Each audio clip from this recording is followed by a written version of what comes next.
So I emailed a few of the cast members, and I got a reply from Brandon. He let me know that he was in kindergarten when he did filming. It definitely changes what I used to think because I had different opinions. But when he told me he did it when he was in kindergarten, well, it changes everything about that.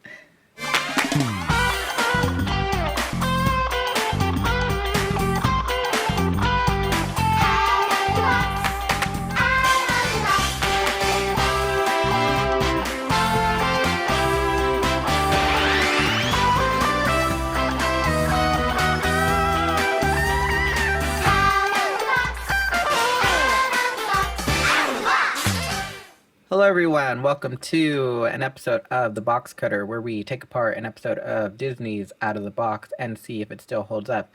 My name is Daniel, and my co-host for today is one of my good friends. I met him while studying at Cal Poly. Hello, everyone. My name is Hari Jabari, also known as Kurdish Thunder on any video game platform. I'm doing well. I just got back from helping some friends file for unemployment, unfortunately, during these crazy times. Just doing what we can do. So, how are you keeping sane with all the advisory to stay indoors? Oh, a lot of backyard barbecues, a lot of video games. Oh, I just downloaded this thing. It's like a Disneyland simulator. It's crazy. Oh, really? It's a virtual representation of the theme park. All right, then. So, the episode today is called Tube Town.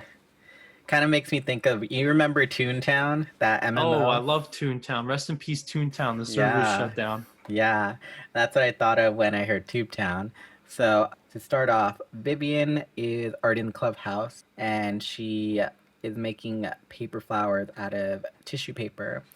She sees the viewer and she greets them. She takes the time to say that it's great to see everyone, which very nice of her to say that it's great to see everyone. Then after, she explained that she's making paper flowers, and apparently she was able to go through a whole roll of tissue paper. Yeah.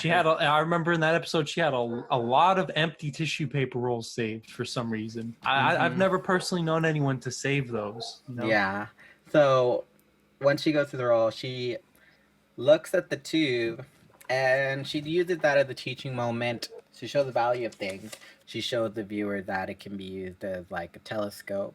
I mean, I appreciate her kind of giving that demonstration of giving value to everything. Well, I mean, I see the value of things if they're practical. But like, for example, when she did the thing where she pretended like it was a telescope, she was like, look, it's a telescope. And then afterwards she said, oh, that was fun playing telescope.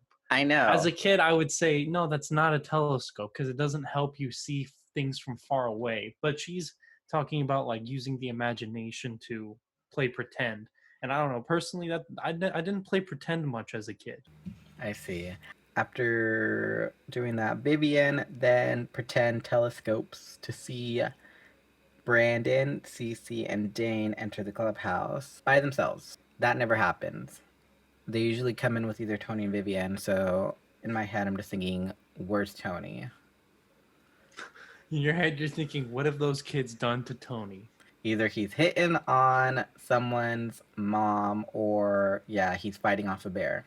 Once they enter, Cece looks at Vivian's tube and asks to borrow it, and then Cece uses it as like kind of like a telephone. I don't know how you say it, but like a telephone, and she's talking to Dane on the other end. They're playing astronaut. Oh, I remember that. It was like kind of like, you know, when you get two cans and tie them up with a string. Yeah, I don't know what you call it though. I just call it a telephone because it's like a telephone needs two sides to talk, doesn't it? Yeah. So the kids then ask if they can each have one. And apparently Tony and Vivian are hoarders because they happen to have enough tubes for the whole neighborhood. Hold on. Yeah, I noticed that too. It wasn't just like, all right, I have like 2 extra tubes laying around just in case. Vivian like pulls a tube and like a literal like avalanche of cardboard like pretty much swallows her whole. Yeah, Vivian. And then the audience is left wondering, what was the plan for this? What I don't know. I'm kind of like at a loss of who puts tubes up top when you can just like I don't know find a box to stick them in. Yeah, Um, especially since they roll. It's like putting a bunch of balls on top of a shelf, you know? It's like exactly. you're asking for a mess. The whole pile of tubes fall. And I wrote that the kids are smart enough to move out of the way, but when they're asked to help pick up, it goes in one ear and out the other because Vivian asks a little help, and they're like, okay. But then Cece, right away, she asks, hey, can we play with them? So Vivian asks for help, and then instead of Vivian saying, sure, let's pick these up first, and then we can all play with one, she's just, you know, had the memory of a goldfish because she even forgets to pick them up. So the kids are playing with them, and then they start twirling the tubes around. That kind of reminds me, you know, that YouTube video?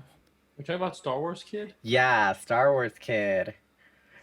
Like the way He they was were. like in a broom closet in like the Mm, AV room, right? And he's just yeah, twirling around a broom. yeah, the way they were twirling it kind of reminded me of that. Mind you, Tony hasn't even entered the episode yet. Yeah, Tony is nowhere to be seen yet, So like but the viewer is left thinking, "Oh, I guess this is just an episode without Tony." so they're twirling the tubes, and then Vivian, pretending like she doesn't know what she's doing, has it slip out of her hand, and lo and behold, there's Tony there to catch it. The hero to save the day, the knight that the princess needs. Everyone then rushes to hug Tony, which causes Brandon to trip and announce it to the world. Maybe because I was such a shy little kindergartner, I never was like, "Oh, I just tripped." Were you? Did you ever announce everything to the world when you were a little kid? No, usually I would try to like if no one noticed, I would be relieved because my mom would make a big deal if I tripped. Tony then goes Of on to course. ask everybody, "Do they know what today is? Do you know what today is?" Ah, it's Tubes Day. Yes, it's Tuesday, and you know I like a good pun. I love that. That was a highlight of the show for me. It was 10 out of 10. It was a Then good pun. Tony then goes on to explain that he sees a few tube instruments around the clubhouse. He pulls out a slide whistle, and then But that's he when they points to the discover the xylophone hanging xylophone. up It's in magically floating the. in the air, Yeah, and they like look up to it, kind of like that was the most impressive instrument in the episode. Would you yeah. say? So once he explains all these tube instruments, which then reminds Cece of how her grandpa showed her how to make a shaker. It's arts and crafts time. In a turn of events, we start with the arts and crafts segment first. And that's kind of weird because usually they start with the music time segment and they're making tube instruments. So they make a shaker and a tube tuba. We see Cece, being the speed artist that she is, already colored her tube and then she fills it with rice. Then Brandon decides to interrupt her and ask Tony if he knows how to make any other instrument. Timing, timing, Brandon, timing. You gotta know your timing. I feel bad riffing on him, but you know, he's an adult now. DJ Brandon. Yeah, I'm I mean, surprised he music is in became a every DJ. episode, isn't it? Yeah, music's in every episode, but I'm surprised he became a DJ. After Brandon interrupts Cece, Tony's kind of like, I want to see what Cece has to show. So after she filled it with rice, they get. Wait, but let me point something out though. She said, "All you need is a tube and some rice." Let me tell you something, Cece. That's not even half the things you need. After that, after she's done making her shaker, she botches her lines. I don't know if you caught that, but I that's did not catch that. I didn't. the way she read that line was super weird. I'm sure she meant to say, and now you shake it. But she Hmm. said, you shake it now. So after that, they make some tube tubas. So Tony gets a piece of tubing and funnel. And I'm glad he at least remembers to remind everyone to make sure that the tubing is clean because They could have omitted that, and people would have been getting their garden hoses and sticking their mouth on that. And with everything going on, I'm glad that they covered their base and said make sure it's clean first. So with the help of Dane, they make one by pushing the kitchen funnel into one end of the garden hose tubing. They give it to Vivian. Then, while Tony's getting the stuff, Dane kind of underhandedly asks Brandon, he says, "Oh, you need help?" And then Brandon's like, "What?" And Dane, again, he's like, "You need help?" So then Brandon's like, "Nah, I'll ask Vivian." And I noticed that Brandon's kind of like attached to the hip with Vivian. So Tony is handing the stuff to Brandon, and Tony overhears Brandon ask for Vivian's help, but then he's like, "No, you can do it yourself." And then you hear Dane again say, "Yeah, you're a big boy." He's taunting him. So Brandon puts his tuba together, and so when Vivian says, "Mine plays low notes," Brandon was about to play his, saying, "Mine makes a," and then his tuba falls apart after the tubing fell. So he puts it back together. Cece's like, maybe you should put some tape on it. You think that was improvised?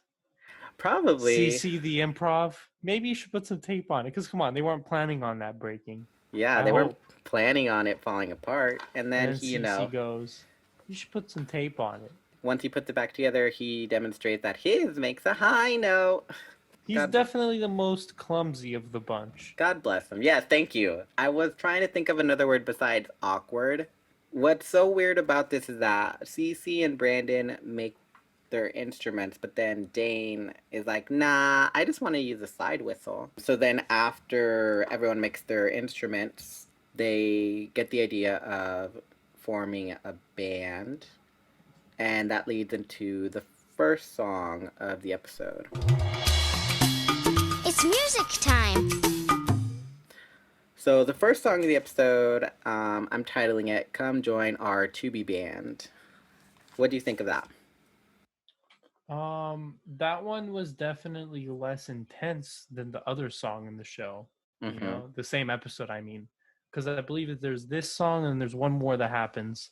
Yeah. This one's more like happy-go-lucky. They're literally singing around a table. Like what was like Ring Around the Rosie. At 9 minutes 27 seconds, Dane, while they're circling the table singing along, Dane nudges one of the stools with his knee and it falls over. Oh yeah, I saw that. Right? I did see that. The next scene, there's a wide shot. The stool is still fallen over. It's a wide shot of Tony playing the xylophone. Yeah. Then like after that wide shot, it transitions to like another wide shot, which is supposed to be the end of the song. There's zero time in between that shot and this next shot. The stool is upright. Yeah, but I do like though about song is that they explain how they made their instruments and their like how they relate to being tubes. So Cece explains, or I got a paper towel roll, filled it with rice, and now I got a shaker. And then Brandon and Vivian explained how they got a hose and a kitchen funnel and made horns. The only one that was kind of off was just Dane, because he talks about a slide whistle, but he didn't make it. So it was just like the one thing that didn't fit in the song. Yeah, I'm surprised they didn't make 3 instruments. They just made 2, and then they gave Dane a pre-made instrument. Yeah, they could have. You know what they could have done? Those 2 sticks at a baseball game that like you blow up and then you smack together. Oh yeah. The inflatable noisemakers. Yeah, they could have just gotten 2 rolls or 2 tubes and just hit them together. Yeah, exactly. They could have done that. Yeah, I mean that's true. That keeps a beat. Yeah, but I guess they just needed like a variant of different instruments, not just 2 percussions and then a horn. So I get it, but at the same time, they could have at least came up with one more. So once they're done with that song, They then get the idea of making costumes for their tube band, which then is really interesting because now it leads into another segment, which is the second arts and crafts segment. It's arts and crafts time. Is this arts and crafts the one where they make the outfits? Yeah, so this arts and crafts time is where they make the outfits, and like I said, it's very weird that they do two arts and crafts segments in one episode. Vivian and Dane are making paper corsets. That's what I wrote because there's no other way to explain it. How do you explain wrapping a piece of paper around someone's torso? A paper dress. I guess. A paper tube. It's like a tube dress. What are they? A tube top dress. There you go, a tube top. They make a paper tube top. And while they're doing that, I see Cece in the background doing some random stuff. Like she gets two noodles and she like pretends to chomp on them. I don't know if I you saw didn't notice that. You She's didn't doing her own notice that? thing? Yeah, she's doing some random thing. I don't know, maybe it's in the script saying improvise something. They're doing that, and then all I can think about the tube tops is it's a paper cut under the arms waiting to happen. Oh, me too. That looked so sharp because when Vivian put it on the kids, she like really wedged it under their armpits. Oh yeah, she looked like she was letting out some aggression because she never seems to get upset. So I guess she takes out her aggression through her Silently. action. Yeah, Right, and then later on, that's why I called them paper corsets because of how tight they were on the kids. tight and high too. They were pretty high yeah. under the armpits. But then Yeah. later on, they make them into like suspenders with duct tape. Yeah, they duct They tape. change it.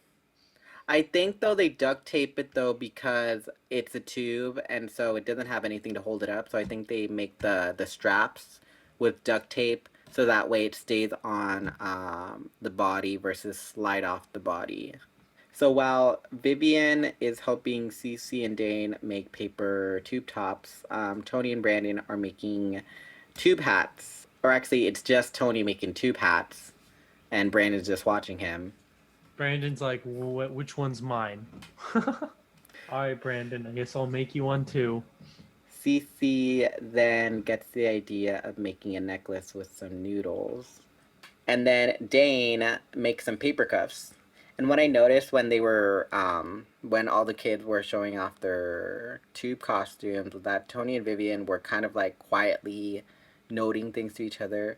Like Tony was saying to Vivian, he was just like, "Oh, do you see Cece's tube necklace?" And all, like as if they were their parents watching their children, basically. They look like they're genuinely interested, you know? Yeah, they do. I don't know. This scene felt very unscripted. And some of the things that happened, you know, like the stool falling and Brandon tripping and interrupting people and Brandon's tuba falling apart. You notice how I keep what saying else did Brandon do? Exactly. I expected so much of him. He has such a, like you said, he has such a clumsy, kiddish nature that I was just, when I saw the first season, I was expecting him to, you know, have an episode, you know, have his day. So once they're done making their tube costumes, Cece starts to pretend like she is some kind of alien from like Tube Town or something. I think she says Tube Town, and then Brandon plays along. But again, Brandon can't even do that. I was rooting for him. We were all rooting for him. And he never Brandon, delivered. if you're listening, we're fans of you. Don't get us wrong. We love you. We wish the best for you. Yeah, we saw your potential. The only reason why I am so on you is because I saw that potential. So the way that they act leads them to do another song. It's music time. So the Now this song gets you going. I think it's along the lines of that they're singing about being something tubular. They're going tubular. Yeah, so the song is called "Living in a Tubular World," and it's very 80s. It's very 80s for a 2000s show. Definitely very 80s, kind of like, what's an 80s band that I can think of? I was gonna say like Huey Lewis and the News, you know? Okay. You kind of get the synth in the background. The synthesizer. Yeah. So they're singing about tubes, tube straws, tubular phones, tubular boys, tubular girls, living in a tubular world. Very catchy. Living in a tubular, living in. Living in a tubular world. Once they finished that song, I just remembered this that during the arts and crafts segment where they make their tube costumes, Dane got the idea of making tube finger puppets, one that's happy and one that's grumpy. And so they call back to that and then they act out a story. So that leads into the story time for this episode. It's story time. So the story time of this episode, it's an original story. I'm just titling it Mayor Moody and the Tubetown Band. So Vivian plays the mayor with two advisors, which are the two finger puppets, Cheery, which means that she's in a good mood, and Grumpy, which means that she is in a bad mood. And these finger puppets, she doesn't act out their voices. They basically talk to Vivian, and only she can hear them. Yes, it's very schizophrenic. Mm-hmm. At the beginning of the story, everyone's happy, and then Mayor Moody gives some attention to Grumpy, and Grumpy starts to make rules. So basically, they're living in a communist governing town. Like dictatorship. Exactly, very much a dictatorship. Why did I say communist? A very much a dictatorship type of town. So, the Deus Ex Machina, which is Tony, appears and rallies the kids of Tube Town to get their instruments and play a performance for Mayor Moody. So they all gather to where Mayor Moody is, and Dane announces to Mayor Moody that the Tubie Band had the performance for her. So after jamming out to the Tube Band, the last rule that she makes, rule whatever, no more rules, and everyone celebrates. And how do they celebrate? Tubetown is saved. Yep, Tubetown is saved from the corruption of the bourgeoisie. And so they celebrate in the best way possible, singing Living in a Tubular World on their tubular phones, tubular boys, tubular girls, living in a tubular world. So once they're done celebrating, Tony lets everyone know it's time to leave, and he escorts the kids home. Tony takes the kids home, and then Vivian takes that time to reiterate the theme of the day and giving the kids the idea that there's so many things you can do with tubes. Like you can wear them, you can make noise with them, and you can even use them as telescopes. So that was Tubetown. So let's go ahead and give some notes on the acting. So I'll just say a name, and then you give me your opinions on it. So let's start with Tony. What are your thoughts on Tony this episode? Tony was I feel like Tony was more removed than other episodes. It was definitely a Vivian focused episode. The reason why I say that is because Vivian's always in charge of art time, right? Mm-hmm. And they had two arts and crafts segments, so that's just all Vivian territory. And then she was Mayor Moody at the end. Mm-hmm. So I would say like Tony was definitely not really there this episode. Okay. I wrote he seemed very fatherly this episode in the sense of he was making puns. Like, I didn't know how to write it, but then I thought to myself, he's kind of being like a dad to them because, he pointed to, oh, look at Cece's jewelry, and then he would give attention to Brandon. And then, he made puns, which is ultimately the reason why I said he's very fatherly. That's true. He did say it's Tubes Day like multiple times in the episode. I swear. Definitely more than once. Mm-hmm. And ironically, we're filming this on a Tubes Day, so... Happy Tubes Day. Yeah, happy Tubes Day. We should make that a holiday. So, what about Vivian then? This episode, she was friendly. She was definitely patient, with these kids. Because there were, like, when all the tubes fell down, she seemed like she had to tell them, like, hey, can you guys clean up? But she did it in a very nice way, even though an average person would be a little irritated that there's a huge ass mess in on the floor. I wrote that she seems very playful this episode, and she definitely took the spotlight, like you said. Let's talk about the kids then. What did you think of Cece? So Cece, I feel like, was out of the three kids, she was the most daring. She was the leader. Like when they wanted to make instruments, Brandon had to be given his instrument, shown how to make it, but Cece knew how to make it. She wanted to show everyone what her grandfather taught her. So I feel like Cece this episode was definitely like a strong leader figure. I said Cece was the best of the three, and most of the focus was on her. But yeah, she ties the theme into her culture, which I thought was, round of applause for her for being able to do that. What about Dane then? So Dane was definitely the most forgetful in this episode. Mm-hmm. That's not to say he was. I'm trying to remember the scenes with Dane. I specifically remember He kicked the stool, remember? oh yeah, he did kick the stool over. How could I forget about that? I would say Dane was just definitely the most quiet, like the most out of the three kids this episode. He was the most like underwhelming, or I wrote, okay, good support, but had the habit of muttering. Because, like I said, during the arts and crafts segment, when Tony was getting the stuff for Brandon, he mutters to Brandon, "Oh, do you need help?" So he just has a habit of talking in between things. And lastly, Brandon. What do you think of Brandon? he's my favorite. Oh my god. He's my favorite because he's the most like how an actual kid would act. Not perfect, needs some help. Maybe his dancing's a little embarrassing, but he's a kid. Brandon, my favorite. He's not my favorite, but he kind of is my favorite. He holds a special place in my heart. Like you said, I wrote very awkward, but you said it the best way. Very clumsy. No timing. He had the natural charm of how kids act, but he wasn't able to translate that when filming.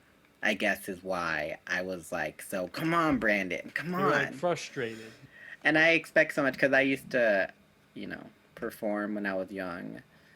So it's like I kind of don't really see it any different because regardless of if you're a kid or if you're an adult, you know, you're an actor and if you get a job on TV, it's because you have something. You have a je ne sais quoi. So, all right then, let's go ahead and get to the overall of this. So, let's talk about the theme. Do you think the theme is something that would still hold up, like still keep some a kid's attention? The theme of tubes. The theme of Tube Town was smart because kids have access to the things that they were playing with in this episode. Mm-hmm. Like I remember as a kid, I mean, I didn't get this idea from this episode, but whenever there were empty paper towel tubes, I would play with it for like a little bit before throwing it out, just because they're fun to Mm-hmm. whack people with, whatever. So I would say that even though this was shot in the late 90s, a kid nowadays would enjoy watching this episode because it's still relatable. I think so too, but um I don't know. I just when I first saw it, I was like, this is kind of obscure because it's like tubes. It's very specific, right? It's very niche, but at the same time, there's like Vivian says at the end of the episode, there's like lots of things they can do with tubes. Paper towel rolls and toilet paper rolls. As long as kids ask their parents if they can have the tubes, there's plenty of things that they could do with them. So I'd say it's definitely a fascinating topic that not only about tubes, but also seeing the value It's like in something teaching them how to ordinary. be resourceful. It's like Mm-hmm. resourcefulness. Mm-hmm. Teaching them how to be resourceful.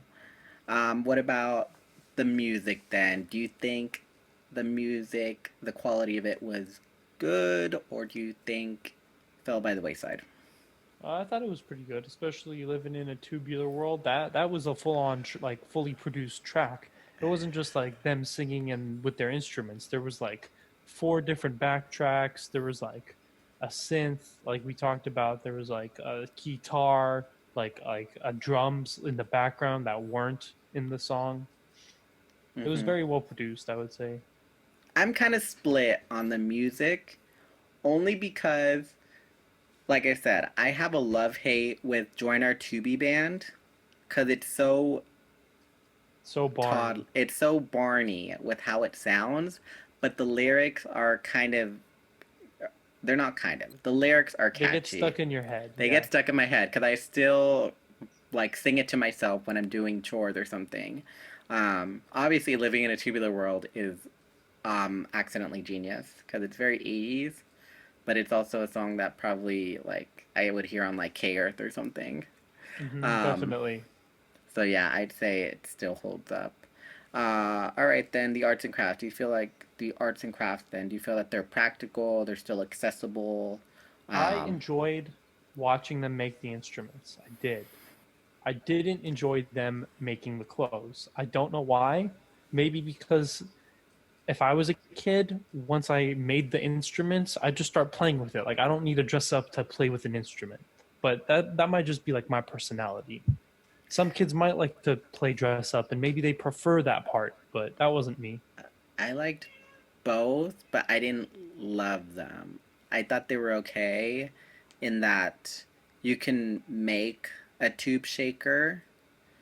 I don't know if you can make a tuba because again That's the true. That needed a few materials. You needed a funnel and a long hose. I don't think most kids have access to that. yeah, it's the tube tuba is a little more inaccessible because who's gonna have extra garden hose laying around or a funnel? I have funnels, but I lose them all the time. And then the costume, I liked that they had these ideas, but they weren't fully executed. Like they would just show off how to do them, but they didn't explain how to do them. Because like in other episodes, they explain how they do it while they do it, and then in this episode, they just like, They okay, do it tube without tops. explanation. Well, So but also it is a little self-explanatory. It would be think about if they did have to explain what they were doing. It would be very repetitive. Like wrap it around, tape it. All right, now for this one, wrap it around, tape it. I guess so, but they could have at least said wrap it around, tape it. They didn't even say that. Yeah. So I don't think the arts and crafts holds up. I would say no, honestly. And lastly, what did you think of the overall acting of everyone in this episode? Overall, I thought this was like a very standard out of the box episode. When you take into consideration there's child actors involved, I would say that Vivian and Tony's acting is pretty spot on and well done. Like they're obviously adults and professionals. Mm-hmm. As for the kids, yeah, they mess up every now and then, but I'm impressed that they can like mess up, but then keep a scene going. Yeah, Especially when like another kid like Dane, like if yeah. he inserts like a comment like, oh, I can help you with that, but if that was improv, Mm-hmm. the other people need to be able to keep it going.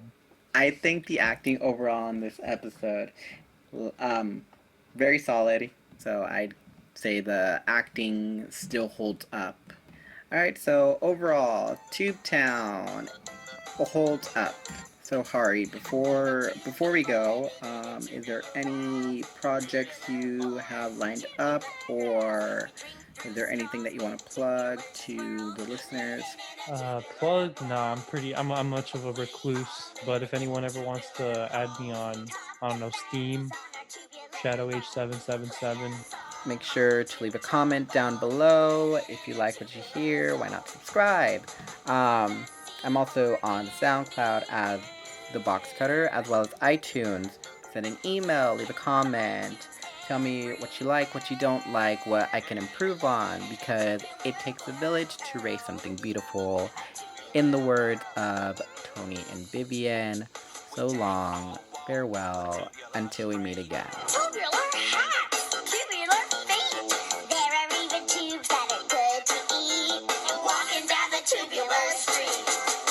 There's lots to do in our tubular room. Side to side. Gaze at the